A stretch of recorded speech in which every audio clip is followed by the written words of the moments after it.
أعوذ بالله السميع العليم من الشيطان اللعين الرجيم. بسم الله الرحمن الرحيم. ولا حول ولا قوة إلا بالله العلي العظيم. الحمد لله رب العالمين.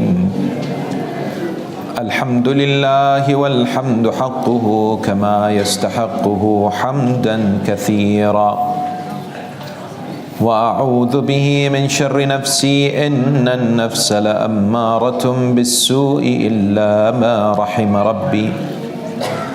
والصلاة والسلام على أشرف الأنبياء وسيد المرسلين خاتم النبيين سيدنا وحبيب قلوبنا وشفيع ذنوبنا أبي القاسم محمد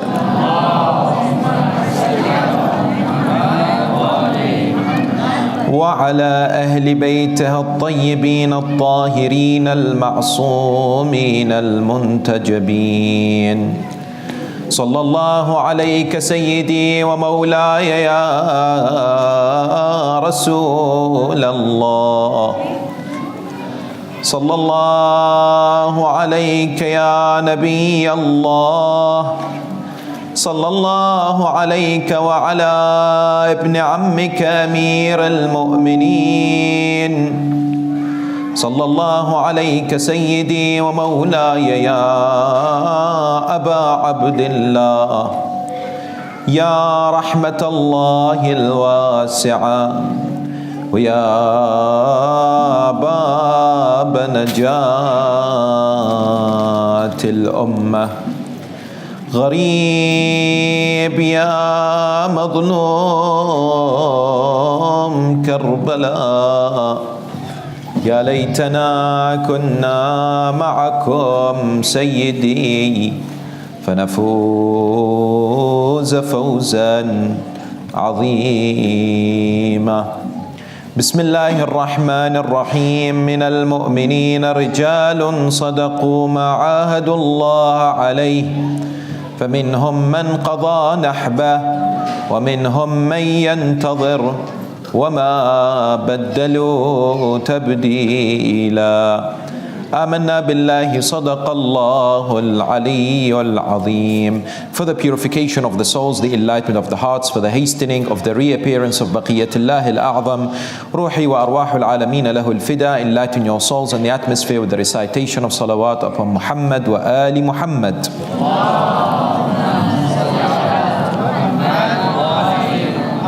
Respected elders, brothers and sisters, Salamun alaykum wa rahmatullahi ta'ala wa barakatuh. He was one of the most well-known servants of Amir al-Mu'mineen, a man beloved to the commander of the faithful and to the Ahlulbayt, a man who dedicated his life towards the service of the commander of the faithful, and an individual who died and gave his life in honor of the love of Ali ibn Abi Talib.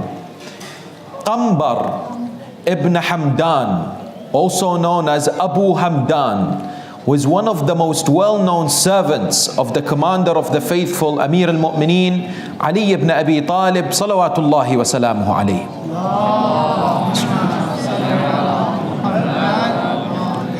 In many occasions we hear the name Qanbar in the idea that when sometimes stories of the life of Amir al-Mu'mineen are mentioned, the name Qanbar is referred to. Qanbar is a well-known figure in some circles, but in other places he may not necessarily be the case. In that you find, when it comes to the illustrious life of Amir al-Mu'mineen, there are certain individuals who recognize his excellence and his status.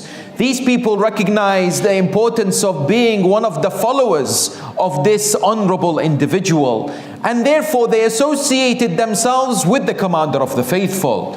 You have individuals like, for example, Malik al-Ashtar, who used to say that I am to Ali ibn Abi Talib what Ali was to Rasulullah. You have, for example, individuals like Uwais al-Qarani, Radwanullahi ta'ala alayh.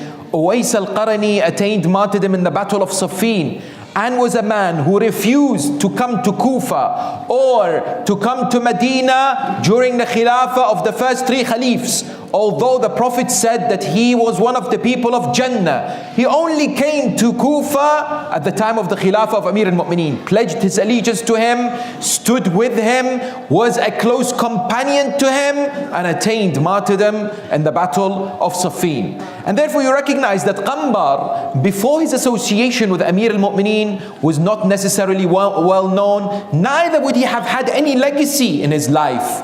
One idea that emerges is the very fact that he loved the commander of the faithful. Imam Mohammed Al alayhi salam says, كان لعلي غلام اسمه قنبر يحبه حبا شديدا.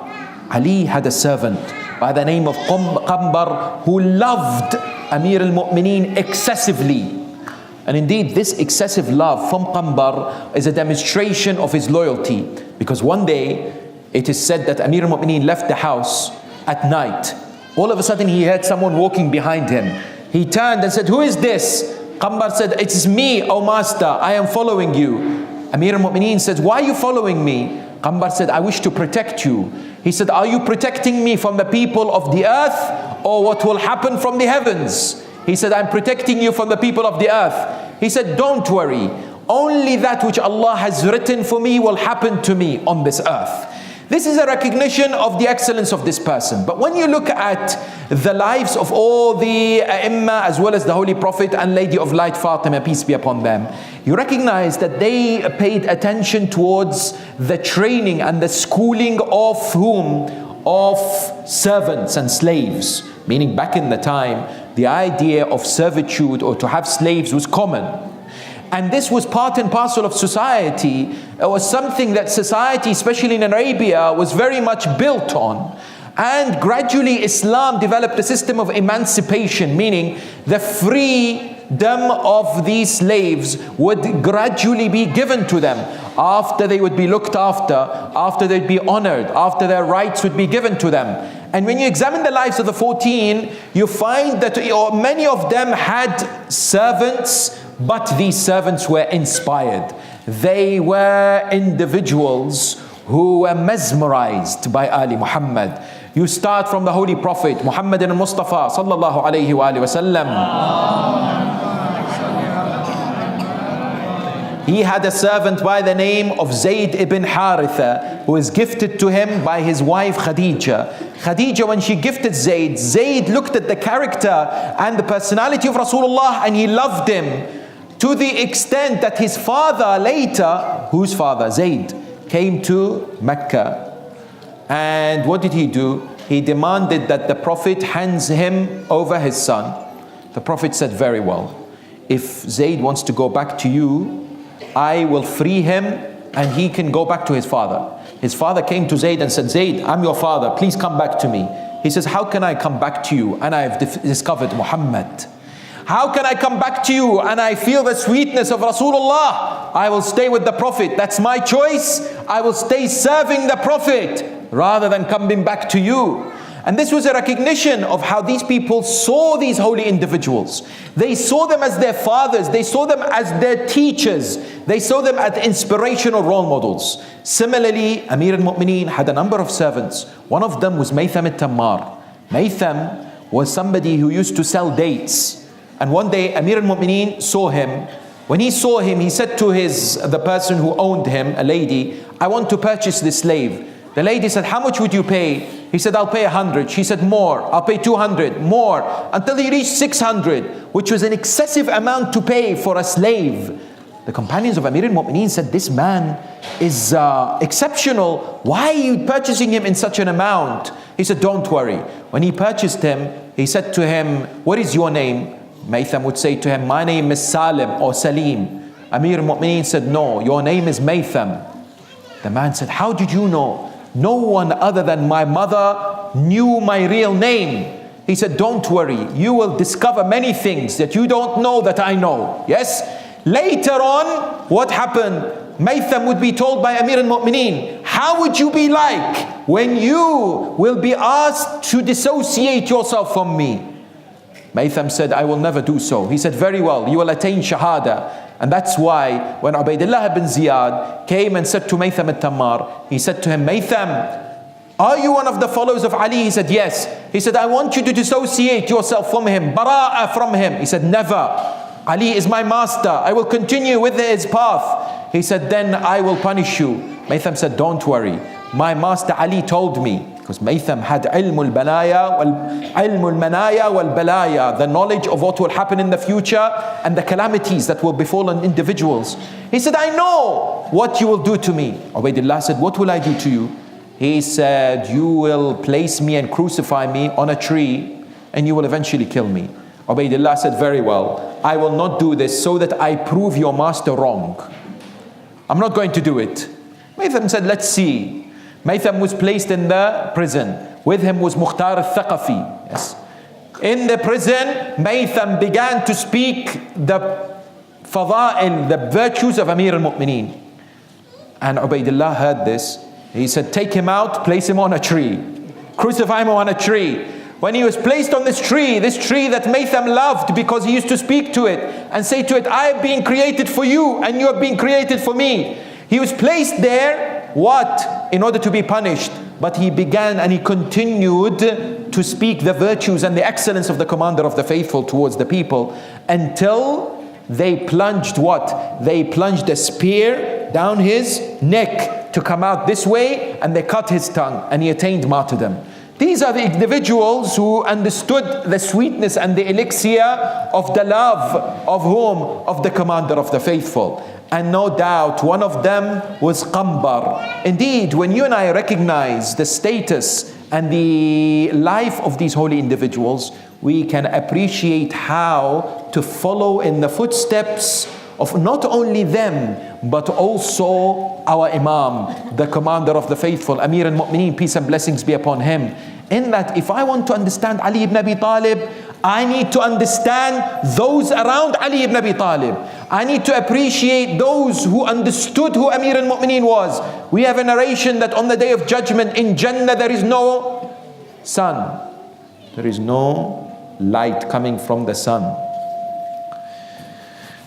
And so what happened was that in the narration it says there is no sun on the day of Qiyamah in Jannah. Yet people in Jannah, what they see is they see like a sun that is emerging. All of a sudden they ask, what is this? What is this light? The narration says that the people will be told, this is the smile of Ali and the light that comes out from his mouth when he smiles in Jannah. And that is some indication of how these people recognize the status of the commander of faithful on the day of judgment. When you examine Qanbar, you begin to appreciate the excellence of the Imam. Therefore, I would like to look at the life of this individual who, Qanbar, the servant of Amir al-Mu'mineen. Why? Because today you will not find books about him, you will not find lectures about him. In fact, many of the people who are non-Arabic speaking have misspelled his name. I was looking online, I saw many people placing his name as Qanbar with a meme, with a M. His name is Qanbar with a noon, with an N, not Qanbar, yes? So, in recognition of his status and in order for us to be inspired by the life of the Amir, I would like to look at this man. And importantly, what did he relate to you and I as far as the legacy of the commander of the faithful, Amir al-Mu'mineen wa Mawla al-Muttaqeen wa Qa'id al-Ghurr al-Muhajjaleen, Ali ibn Abi Talib, salawatullahi wa salamu alayhi. As with many individuals in history, there is no recognition or recording of their date of birth. We do not know. Sallu ala Muhammad wa ali Muhammad.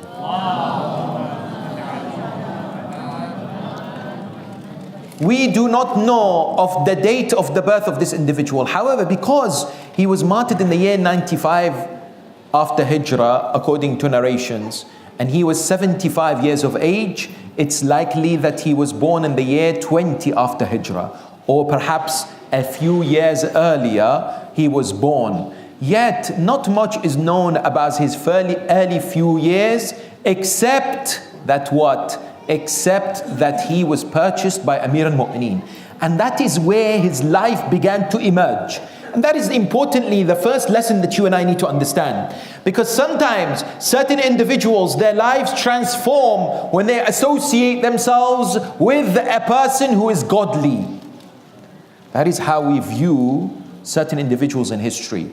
Not because of who they are in reality, but because of their association, their principles and values. For example, you have the son of Prophet Nuh. He is the son of a prophet, yes? Quran tells us, Nuh would say to Allah that he is my son. How is it that he's being punished? Because he drowned, he did not join Nuh's ark. Allah says to him, إِنَّهُ لَيْسَ مِنْ أَهْلِكَ إِنَّهُ عَمَلٌ غَيْرُ صَالِحٍ.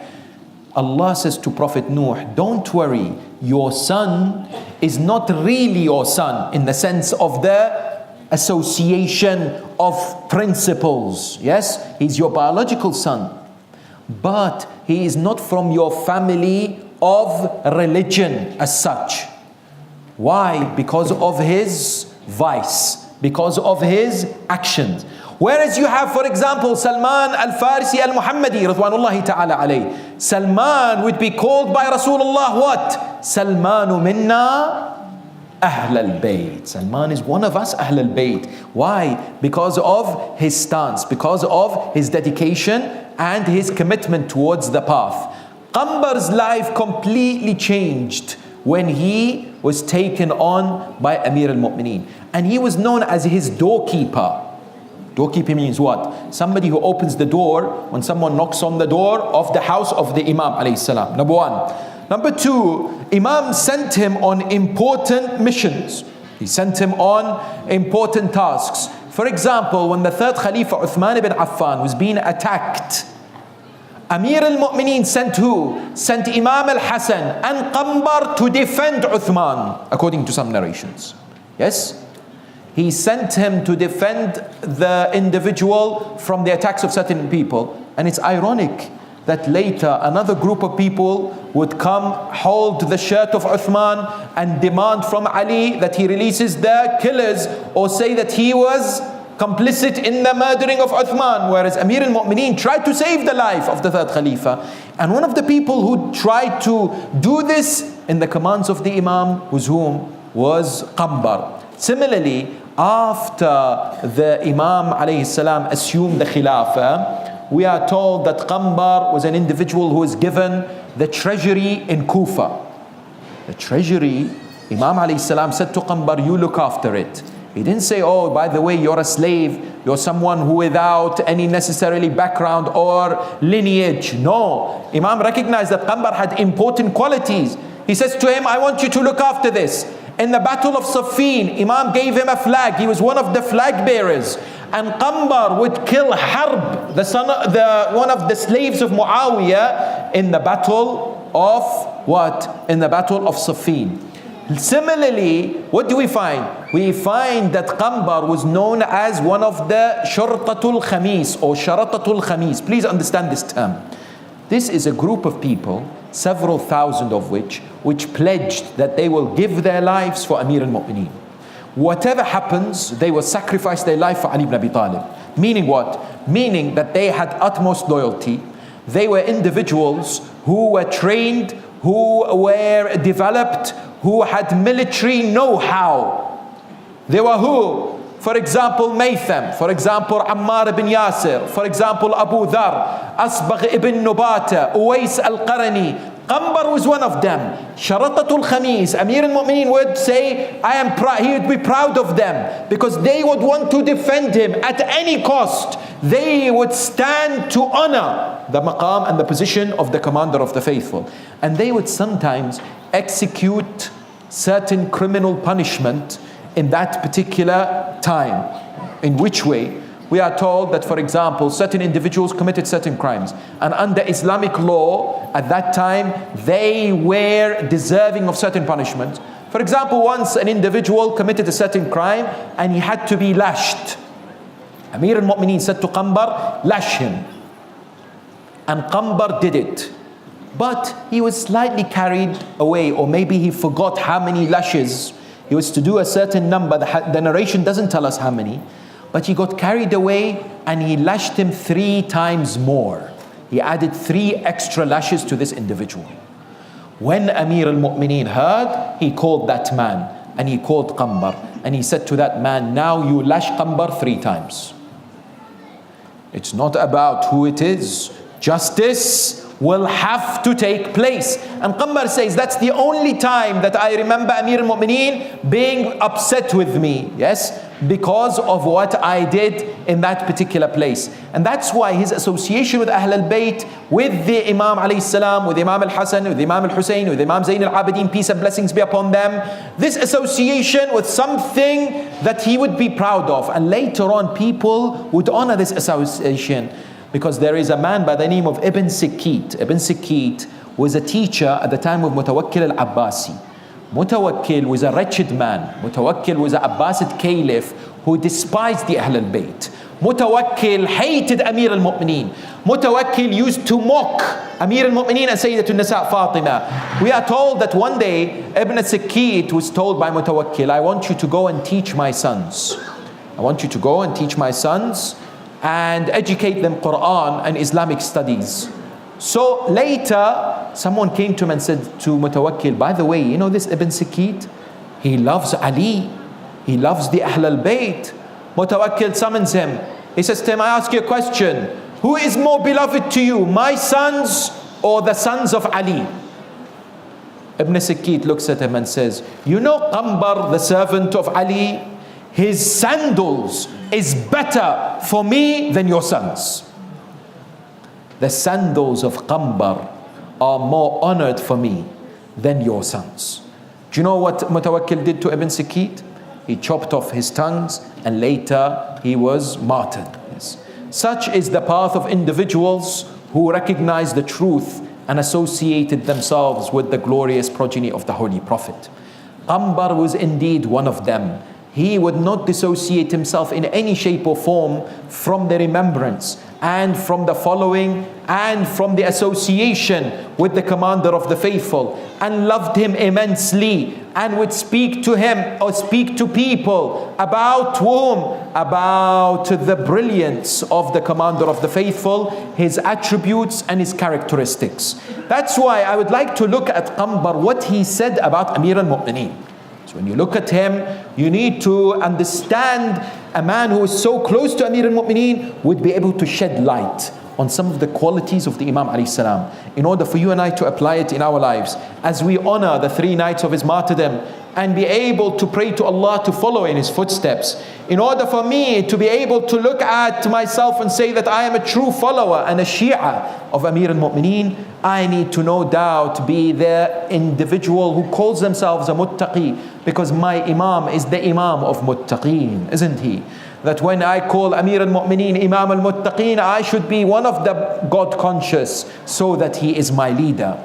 Let's look at what Qanbar was inspired by as far as Amir al-Mu'mineen, and how does that apply to us today. I would like to look at 3 areas.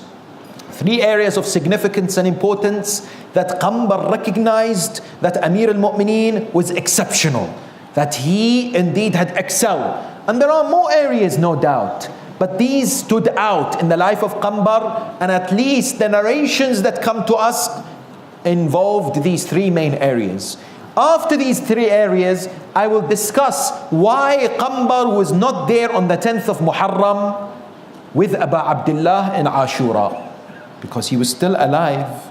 People asked the question, if he was so good, why didn't he fight with Imam Al-Hussein alayhi salam? And how he obtained martyrdom is of great importance. The first area that this honorable individual was mesmerized by Amir al-Mu'mineen is morality. In which way? Today, you and I recognize that ethics, akhlaq are of great importance. That when you hear about someone, and for example, you know them but someone doesn't, what do you say to that person? When someone comes to you and says, do you know person X? Do you know Ali, Hasan, John, Mark, Matthew? You say yes. That person will ask you, what? How are they? What kind of a person are they? Yes? Normally they don't ask you how tall they are, or they don't want to know their facial features, Or they're not really as much concerned to start off with of how wealthy they are. They ask you, are they a good person? What do you think about them? Are they nice? Yes?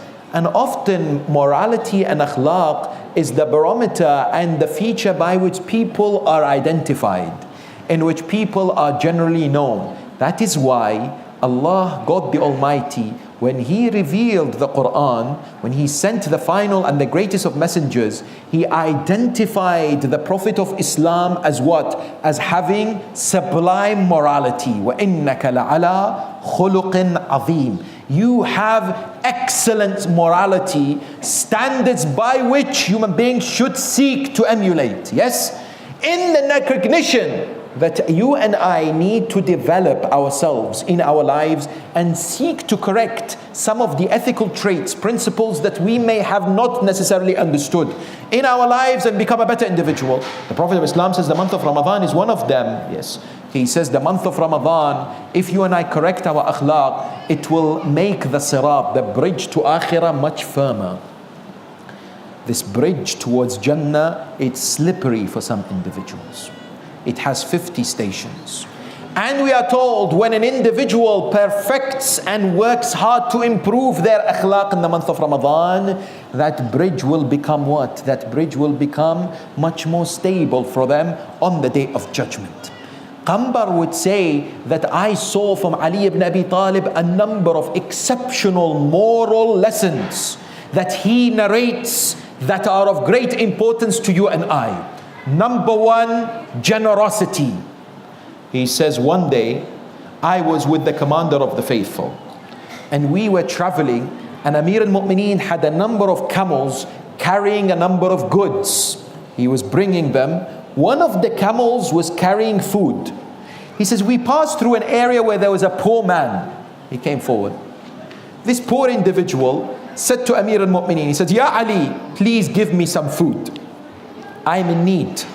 Amir al-Mu'mineen looked at Qanbar and said, Qanbar, give him bread. Qanbar said, I began to look for bread within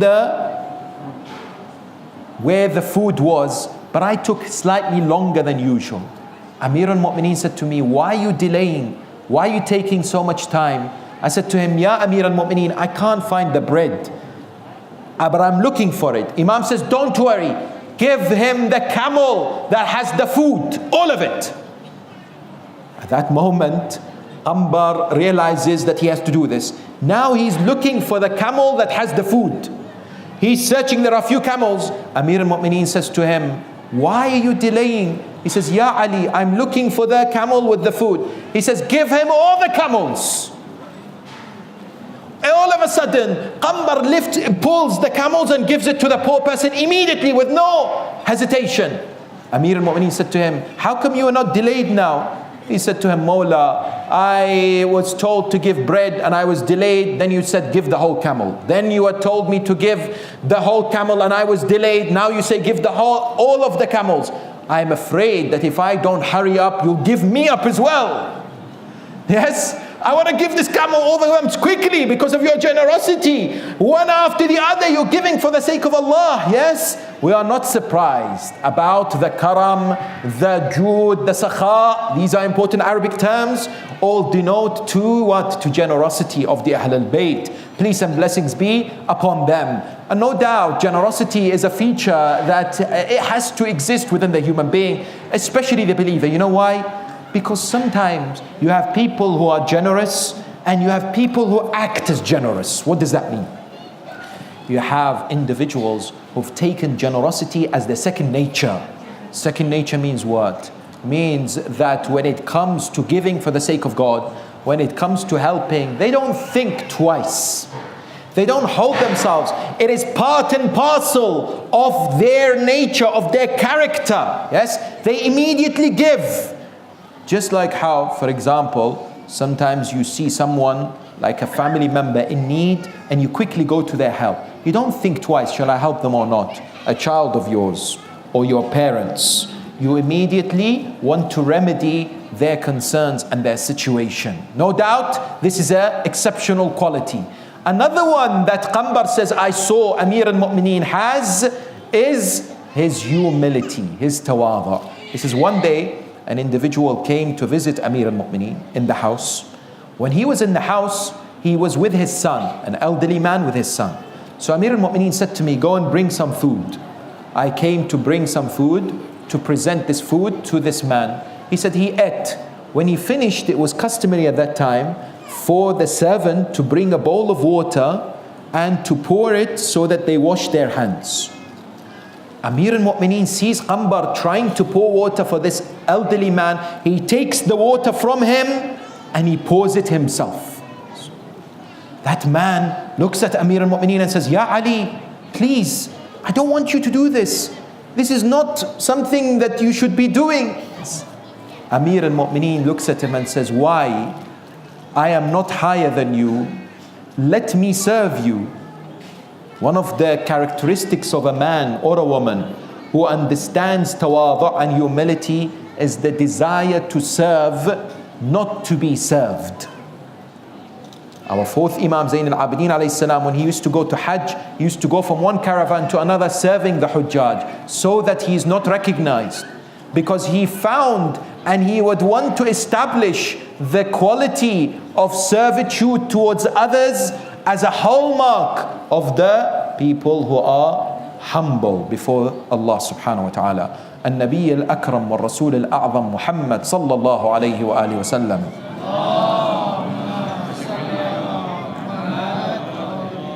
would say towards his companions, Mali la ara fi wujuhikum halawatul iman. Why is it that I don't see in your faces the sweetness of faith? They said, what is the sweetness of faith, Ya Rasulullah? How do you identify it? He says, at-tawadu, humility. That is how I understand the manifestations of faith, yes?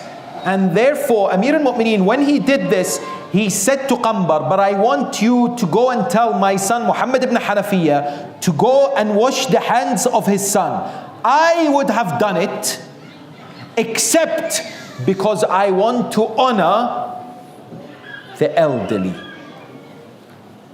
I want to honor those who are older. How beautiful is this sentence and statement. In this day and age, unfortunately, in some Western countries, what do we find? We find the values of our elders being lost, yes? We find sometimes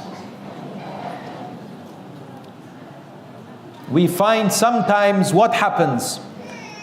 That people are missing the respect that the elders in the community deserve. Meaning that I've heard of stories in the United Kingdom where sons and daughters, they are what? They are charging their parents when they come to stay with them, like a hotel. Or they place them in nursery homes even though they can look after them themselves. Or as we see in certain cartoons, like The Simpsons, we see what happens. The son calling his father by his first name, Homer, why don't you bring this? Yes? Whereas the religion of Islam teaches us honor and respect to the elders. Elders that have given so much in order for us to have a dignified life.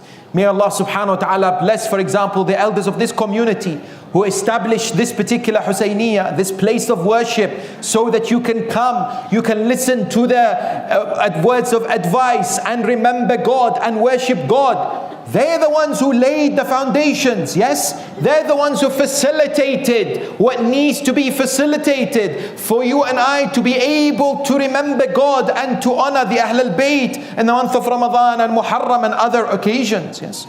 And one way to honor them is to what? Is to keep engaging and to keep attending and to take part in programs, yes? Otherwise, if they have laid down these centers and people are saying, well, you know what? I'm not very interested. I have work. I have other commitments. I'm not keen to take part. We are not honoring their sacrifice. We're not honoring their dedication and their hard work to provide us with what is needed. You know, sometimes I go to certain parts in the United States and other countries. They don't have centers.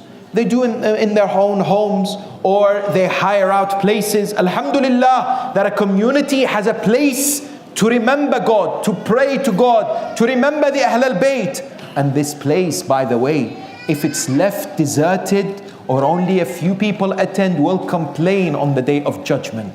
The Prophet of Islam would say 3 will complain on the day of judgment: a place of worship that is empty, the Quran that is not recited, and a scholar that is not utilized. An alim who is not necessarily being benefited from. Yes. And indeed, you recognize that that is a key feature in a successful community. Qanbar says, I saw this humility, number 1. Number 2, what else did I witness? Qanbar says, as far as the tawadu' of Amir al-Mu'mineen, I saw what? I saw that he would be an individual who would quickly want to forgive others. In which way? He says, one day a man comes from Sham. Amir al-Mu'mineen sees him. He says to him, what are you doing here? He was a stranger. He says, I'm looking for Ali ibn Abi Talib. He says to him, you found him. What do you want to do? He said, don't worry. Amir al-Mu'mineen said, I know what you want to do. This man said, do you really? He said, yes. Amir al-Mu'mineen said to him, shall I tell you? Qanbar says, I saw this. He narrates. He says, Amir al-Mu'mineen says, shall I tell you what you've come for? That man said, yes. He said, Muawiyah said, who will kill Ali? And I will give them 10,000 dinars. One person came, but then changed his mind. Muawiyah said, I will give 20,000. One person came, but then changed their mind. Then Muawiyah said, 30,000. You came, and you said to him, I will kill Ali ibn Abi Talib. Will you give me 30,000? He said, yes. Therefore, you have come to kill me. That man was astonished. He says, you are absolutely right. I've come to kill you. Imam said, then, here you go. Would you like to do it? And that man said, no, I'm okay. Then Imam alayhi salam said, oh Qanbar, bring food, bring clothing, give him shelter and let him go. If someone was to come to you and say, I want to kill you, the first thing you'd be doing is calling the cops and the police. Yes? You say, this person wants to kill me, no doubt, yes? Not only this, would you ever forgive them for that intention to want to kill you? Qanbar said, I saw the epitome of forgiveness from the commander of the faithful. I saw him demonstrating what he would preach, because Amir al-Mu'mineen would come forward and say what? He would say, Man tawadha'a fi dunya, whomsoever humbles themselves in this dunya, li ikhwanihi fahuwa inda Allahi min as-siddiqeen. If you humble yourself in this world towards your fellow human beings, then you are truly of the people of the servants of God. Yes? وَمِن شِيعَةِ عَلِيِّ ibn Abi Talib حَقًّا. You are truly of the followers and the Shia of Ali ibn Abi Talib. He says, I saw this wonderful quality in this particular individual. Similarly, he narrates and says that not only did I see his humility and I recognized his forgiveness, but I saw his willingness to overlook what people say and his eagerness to serve. In a story that most of you are aware of, Qanbar says, we were walking in Kufa one day and we hear a lady in the house with the children crying. She's saying, Ya Allah, allow me to complain to Ali ibn Abi Talib, for he is the one who caused my husband to be killed. All of a sudden, Amir al-Mu'mineen knocks on the door. The lady opens the door, doesn't recognize him. Qanbar says, I saw Amir al-Mu'mineen speak to her. He said to her, oh lady, what is the problem? She said, my children are hungry. They are orphans and we have no food in the house. We are in desperate need. And I tried to quieten them by stirring the pot. It has nothing but water. But I'm trying to give them this false sense of food that exists. Amir al-Mu'mineen says to Qanbar, Qanbar, go and get some wheat and get some flour and dates. Qanbar goes and brings it. He says to the lady, Amir al-Mu'mineen says to the lady, what would you like me to do? Would you like me to prepare some bread, or would you like me to look after the children? One narration says, Amir al-Mu'mineen goes and prepares the bread and says this. He says, "Oh Ali, feel the heat of the fire in case anyone is unhappy with you." Other narration says, once he provided the bread towards these young orphans, he came and played with them, and he was Khalifatullah. He was the representative of Allah, and he played with the children. Qanbar was surprised. When Imam Ali left the house, Qanbar says, "Ya Amir al-Mu'mineen, I know you're a man of generosity." He knows. "I know you're a kind individual. I know why you fed them food, but I don't know why you played with them. Why did you play with the children?" Imam Amir al-Mu'mineen says to him, "Qanbar, when I entered the house, they were crying. I wanted to leave the house, and they're happy and smiling." Look at the heart of Amir al-Mu'mineen. Look at the love he had for humanity, for individuals, for orphans, as he is, of course, the father of the orphans, no doubt. Yes. Qanbar says, "I recognized all these features as far as the morality of Amir al-Mu'mineen is concerned." Yes? And similarly, he said that one day, Amir al-Mu'mineen goes to the marketplace.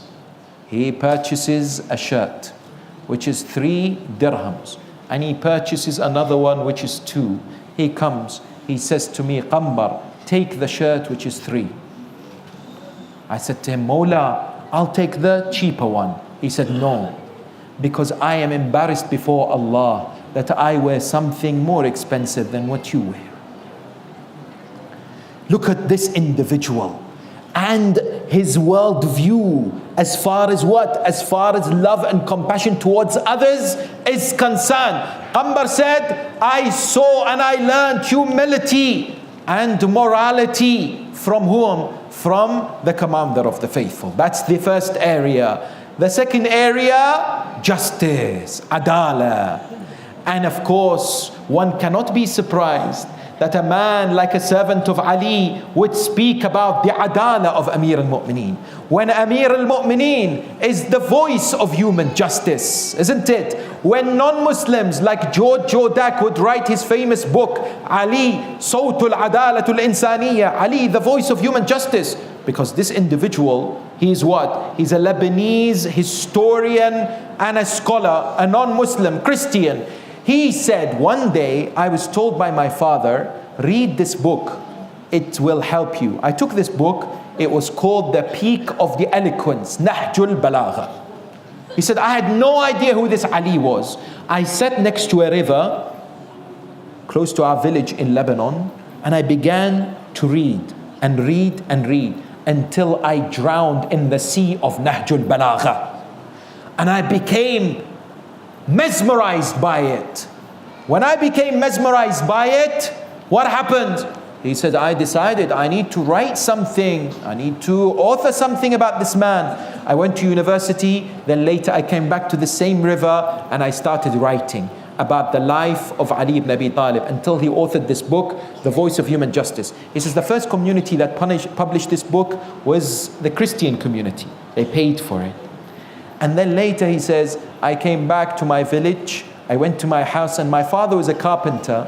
So I entered the house and I saw that he'd carved something from wood right at the entrance of the house. I looked at it and it said what? La fata illa Ali, wa la sayfa illa dhul fiqar. There is no youth like Ali, there is no sword like dhul fiqar. No doubt, justice is synonymous with the word Ali ibn Abi Talib. Yet Qanbar says, I recognized in his life a number of important positions which highlighted emphasis that the Imam had upon justice. For example, he says at the time of the second Khalifa, what happened? There was once a lady who came to complain. She complained to the second Khalifa, Umar ibn Khattab, and said, there is a man who claims that I am his mother and I have nothing to do with him, I don't know him, and he is accusing me wrongly. Therefore you should punish him. So the second Khalifa said, do you have witnesses? She said, yes, my brothers.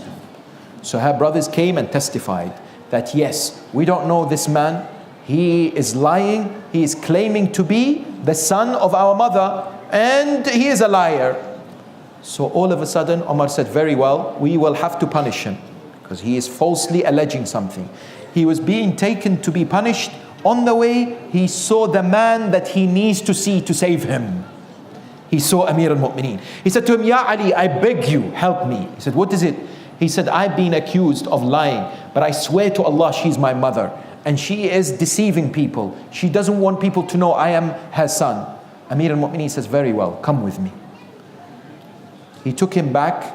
He went to where they were all gathered. He said to Umar ibn Khattab, he said to him, would you agree if I rule on this issue? The second Khalifa said, yes. Because why? Because he himself says, لولا علي لهلك Umar. If it wasn't for Ali, Umar would have perished. So he recognized that Ali was the most just individual. So he said to him, you rule. Okay, very well. Amir al-Mu'mineen looks at this woman and says, do you swear by Allah that you're not his mother? She says, I swear by Allah. He said, do you swear? He looked at her sons, her brothers, and said, do you swear by Allah that this is not her son? Says, we swear by Allah. He says, very well. Qanbar came. He said, go home and get me some money. So Qanbar goes. Qanbar says, I got him some money. Amir al-Mu'mineen said, with this money, I am going to marry this lady with this man. And he pointed to that man who's saying, I am her son. Here you go. This is the dowry. I'm going to marry you both now. All of a sudden, that woman began to, become quite agitated and profusely sweating. Imam says, is everything okay? Are you happy for me to marry you to this man? She says, no. He says, why? He says, how can you marry me to my son? He says, why did you lie then? She said, Ya Ali, please forgive me. I am afraid to admit he's my son because he was a son before I had another husband, and therefore I didn't want anything to do with him. Yes? Qanbar said, I saw the wisdom of Ali ibn Abi Talib in administering justice in this way. Justice that you and I desire and yearn in in our lives. Similarly, he says one day Amir al-Mu'mineen was missing his shield, and he saw a Jewish man with his shield. He says to him, that's my shield. The man says, no, that's mine. He says, then very well, let's go to the Qadi, to the main ruler or the jurist at that time. By the way, Amir al-Mu'mineen was the Khalifa. He was the number one person in charge, the leader. Yet, he said, let's go to the person who deals with disputes. When he was taken towards this individual, and may Allah bless the ladies who take their children upstairs, please. Sallu ala Muhammad wa ali Muhammad.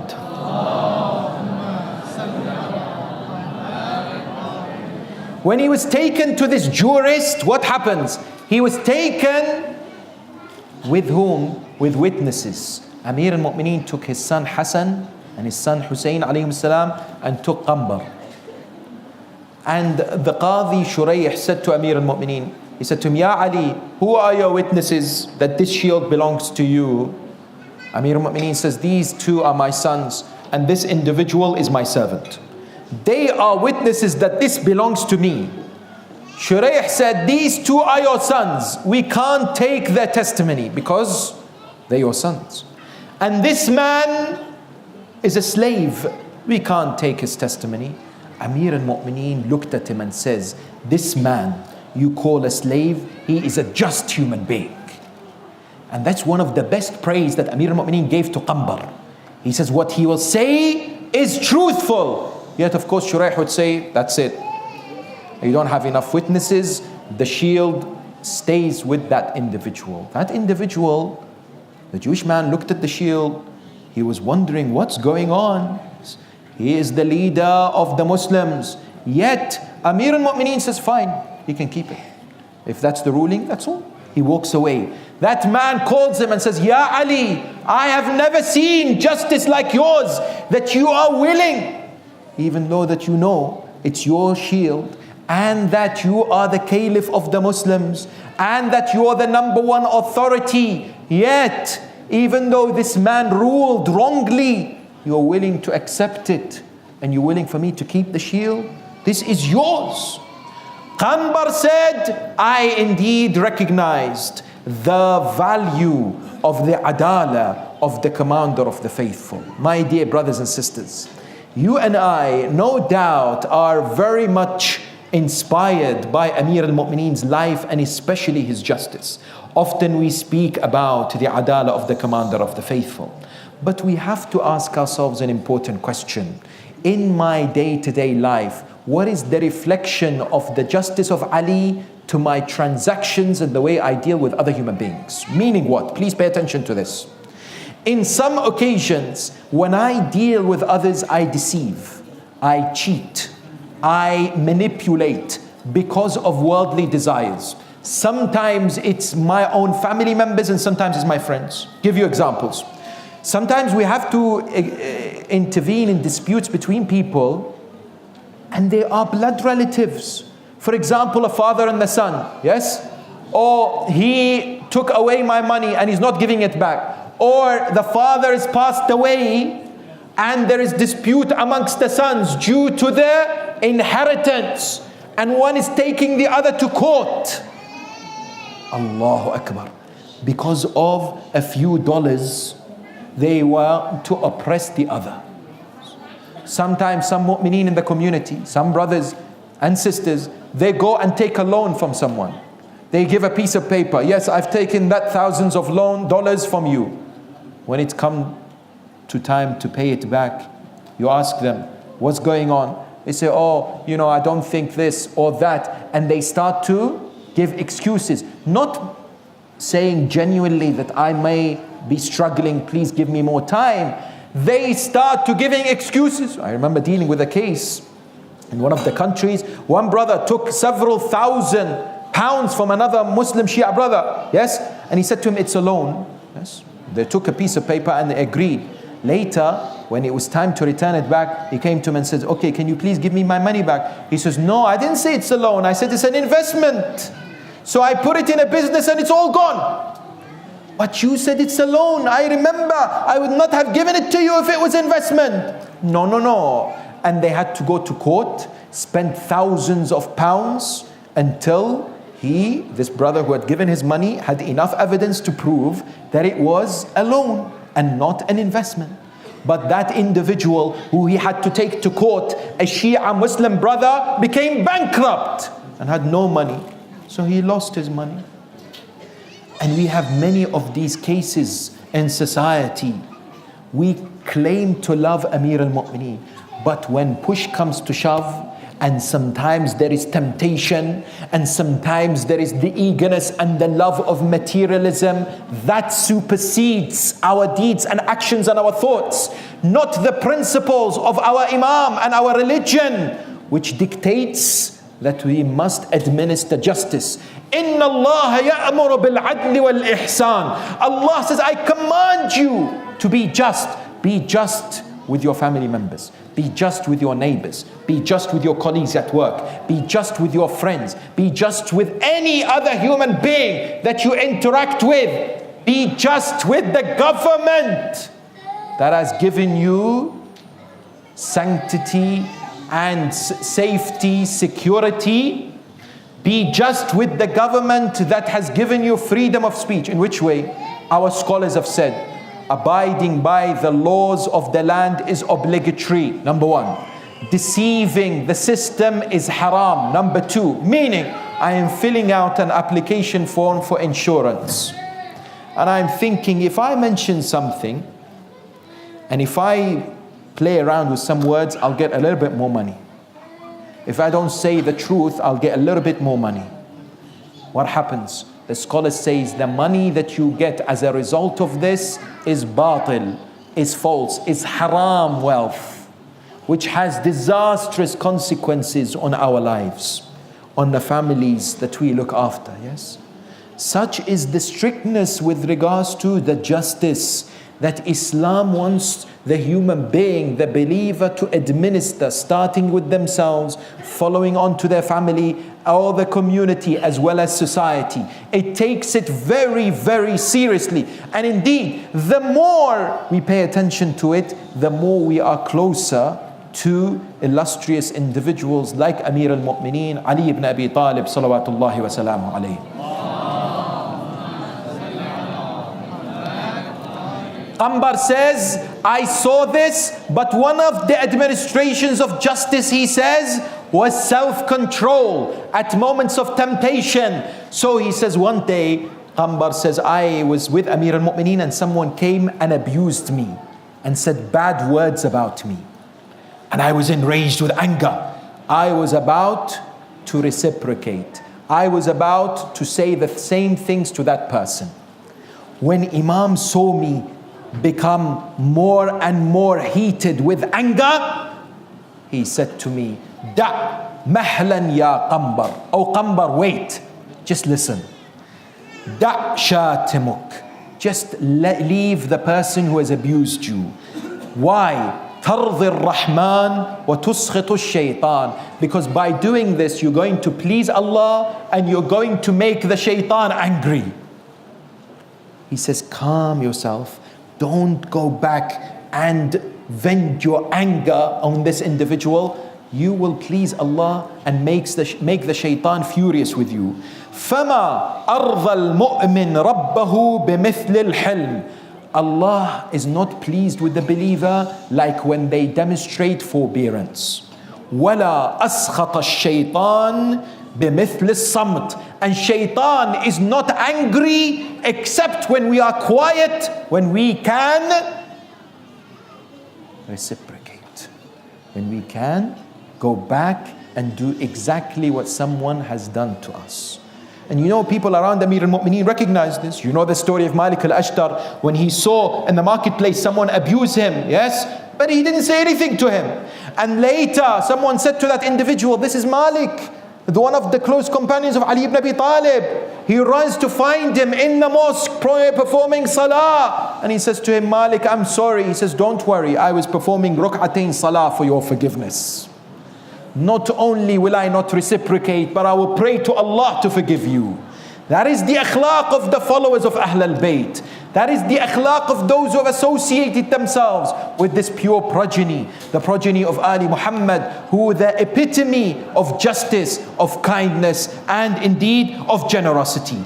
But the third and all important quality that Qanbar says, I saw that Ali taught me and inculcated in my life, was the importance of the wilayah of Ahlulbayt. He says, one day we were walking and I entered the mosque and I saw a man praying, beautiful salah, he says. I saw this individual. And I said to the Imam, I said to him, how beautiful is this person's salah? It is mesmerizing, yes? And this is a narration from the sixth Imam in Bihar al-Anwar. Imam alayhi salam looks at Qanbar and says, Mah Qanbar, فوالله لرجل على يقين من ولايتنا أهل البيت خير من عبادة ألف سنة.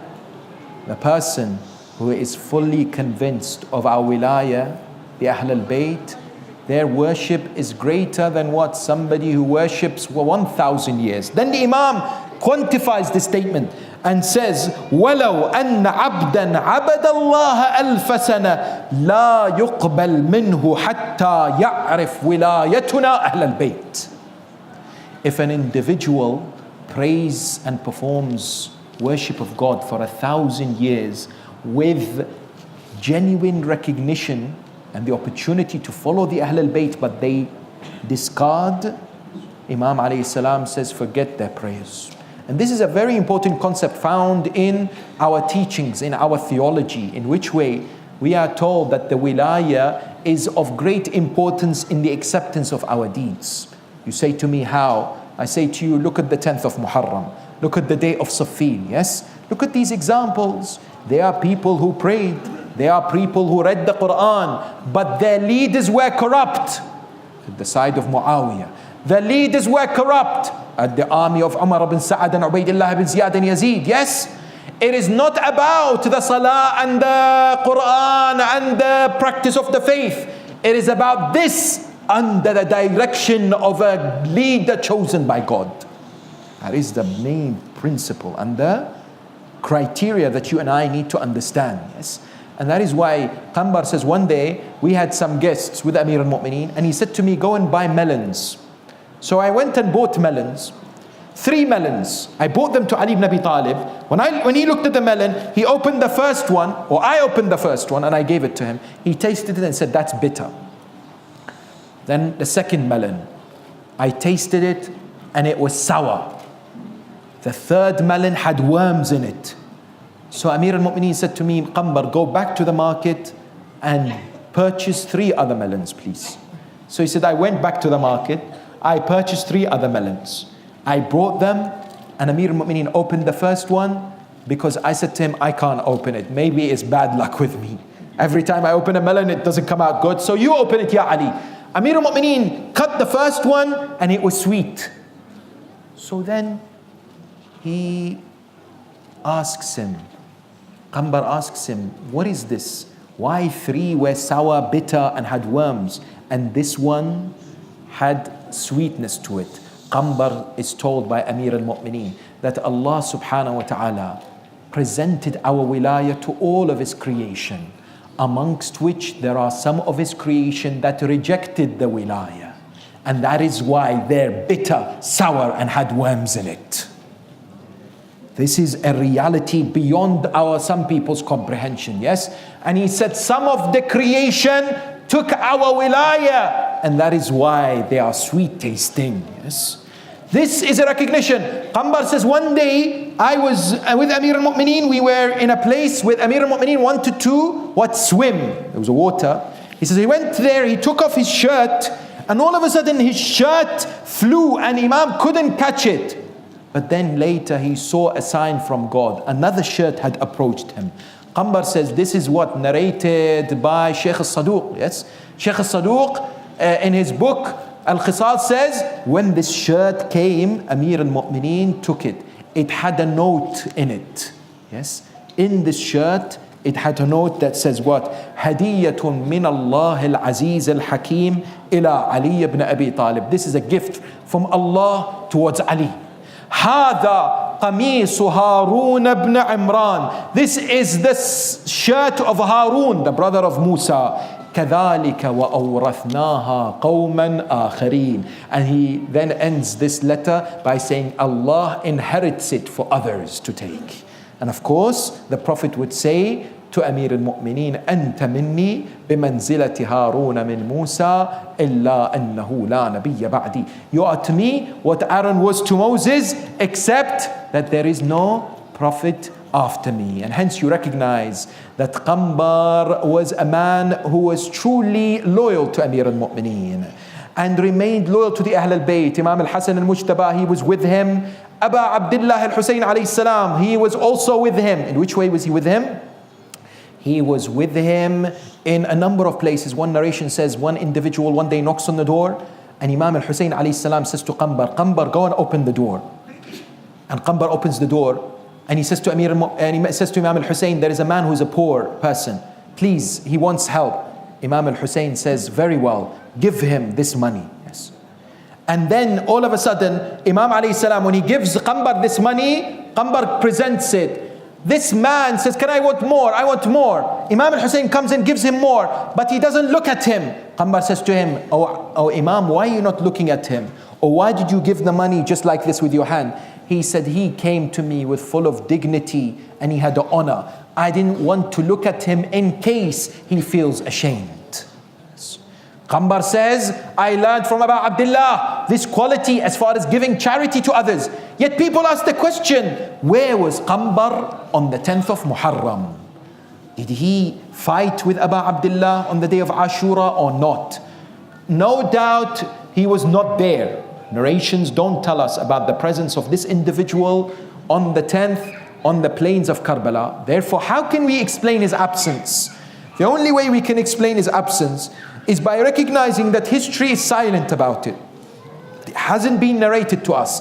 But once we know his excellence, once we know he's been praised by Amir al-Mu'mineen and the Ahlulbayt, once we know how he left this world and how he was martyred, we can give him the benefit of the doubt.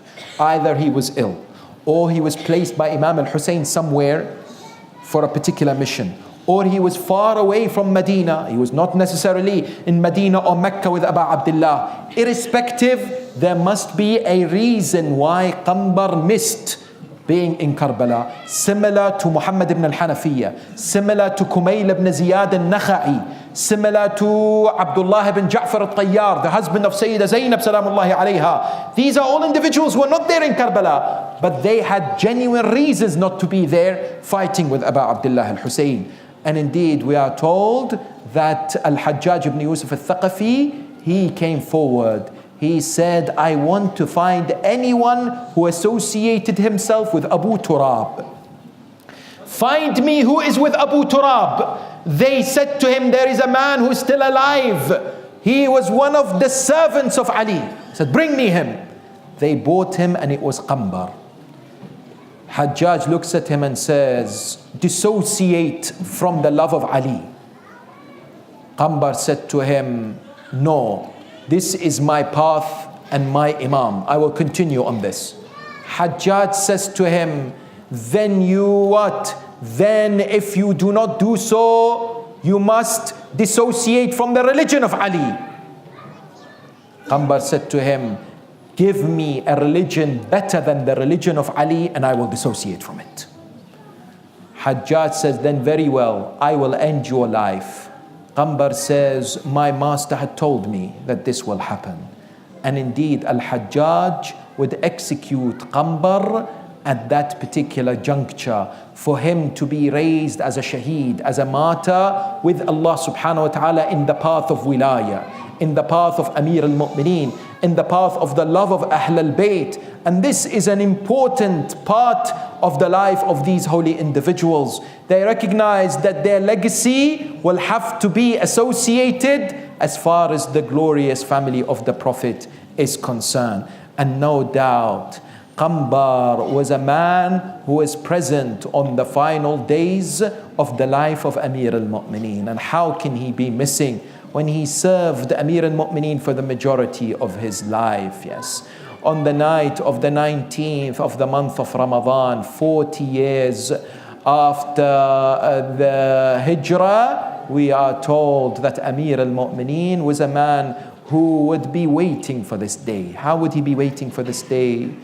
The narrations tell us when Rasulullah made his famous sermon on the final Friday of the month of Sha'ban, when he was asked by Amir al-Mu'mineen, what is the best deed to perform in this month? Amir al-Mu'mineen wants to know. Rasulullah would say, the best deed is al-wara' an maharimillah. Then Amir al-Mu'mineen would say, the Prophet was crying. I asked him, Ya Rasulullah, ma yubkik? Why are you crying, Ya Rasulullah? He says, because I can see that in this month, a month of Ramadan, your beard will be dyed with blood from your head. Amir al-Mu'mineen said to him, Ya Rasulullah, abi salamatin min dini? Will I be strong in my religion? The Prophet of Islam says yes. And that's why Amir al-Mu'mineen was waiting for this day.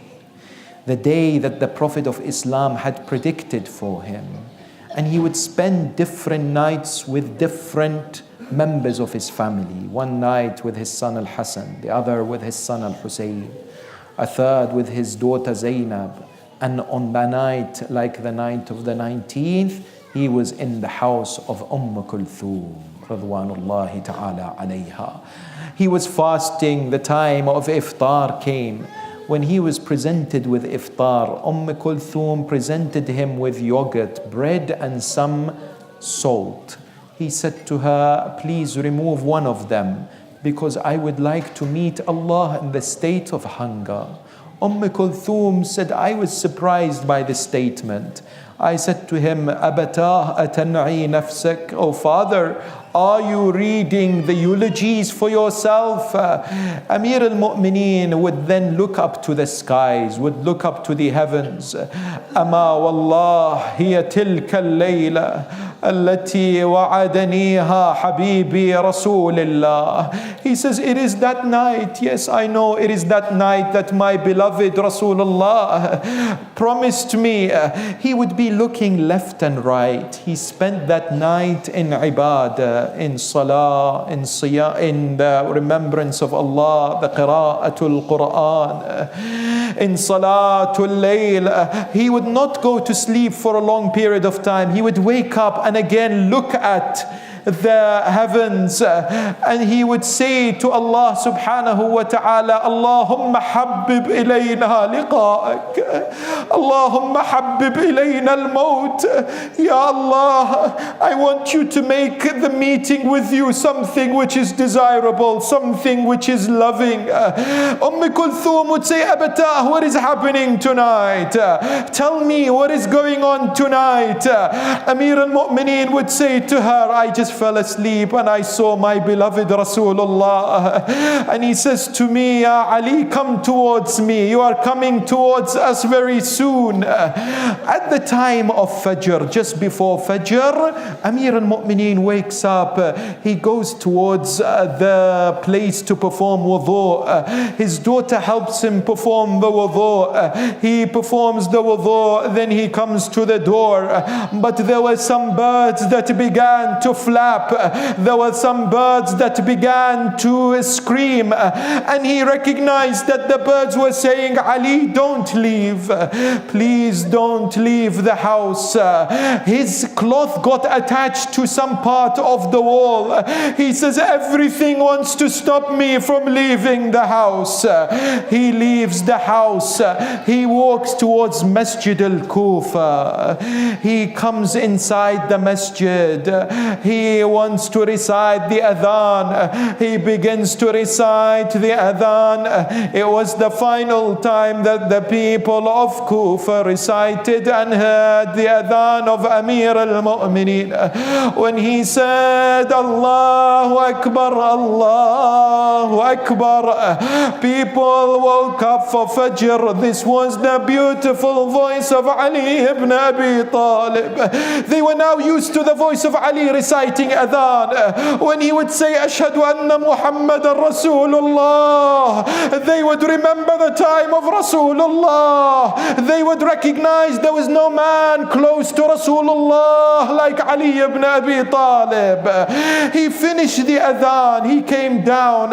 He saw outside masjid a number of people asleep. He woke them up. Then he saw Al-La'in Abdul Rahman ibn Muljam. He saw him sleeping on his chest. He saw the sword that was drenched in poison for 3 days under his belly. He saw him in this state. He came to wake him up and said to him, don't sleep in this state. This is the way that the shaitan sleeps. Then he said, what are you about to do?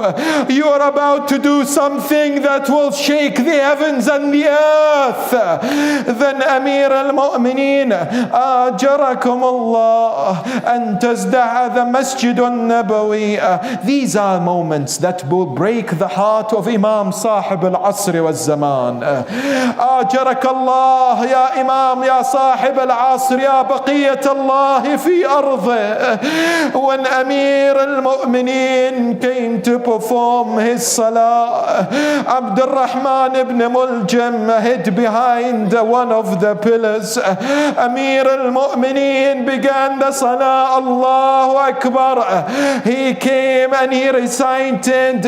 When he went into sajda, the first sajda he recited, Subhana Rabbi al-A'la wa bihamdih. He sat down. Abdul Rahman came and rushed. When Imam went into sajda for the second time, the La'in picked up the sword and he struck Amir al-Mu'mineen on his head.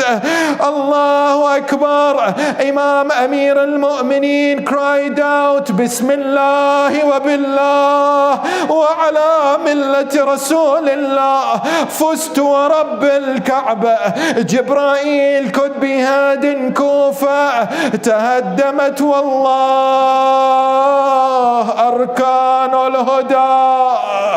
انفصلت والله العروة الوثقى. قتل ابن عم المصطفى، قتل علي المرتضى، قتل سيد الأوصياء، قتله أشقى الأشقياء. Kufa erupted, people cried, they gathered next to the body of Ali ibn Abi Talib. His face was filled with his blood, it came all over his face. Allahu Akbar. The sword had split the head of Amir al-Mu'mineen. His family members, Imam al-Hasan and Hussein, they gathered around him. They tried to pick up his body, they tried to carry him. When they were close to his house, Ajarakum Allah, Amir al-Mu'mineen said to them, "Oh my sons Hasan and Hussein, I ask you to leave me by myself." They said, "Why?" He said, "I don't want Zainab to see me in this state. I don't want Zainab to see me in this state. Allow me to walk towards the house." I say to him, "Sayyidi ya Ali ibn Abi Talib, you don't want Zainab to see you in this state. Ta'ala ma'i ila Karbala, Karbala al-Hussein." "Oh Imam, you don't want Zainab to see you in this state. But what did Zainab see on the plains of Karbala? ماذا رأت بنت أمير المؤمنين عندما صعدت على تلك القمة، صعدت على التل ورأت أخيها أبا عبد الله وصاحت: يا جدة، يا رسول الله، صلى عليك ملائكة السماء، هذا حسين بالرماء مخضب بالدماء مسلوب العمامة والرداء وبناتك سبايا. يا أمير المؤمنين, your daughter Zainab, what did she see? She saw Abu Abdullah alone on the plains of Karbala. Zainab صاحت: ألا منكم مسلم? Is there anyone amongst you who is Muslim? أجركم الله يا أمير المؤمنين. You didn't want to see Zainab see you in this state, but she saw some shimmer صعد على جسد الحسين. كيف أو زينب كيف رأيت الشمر وهو يطعن أبا عبد الله؟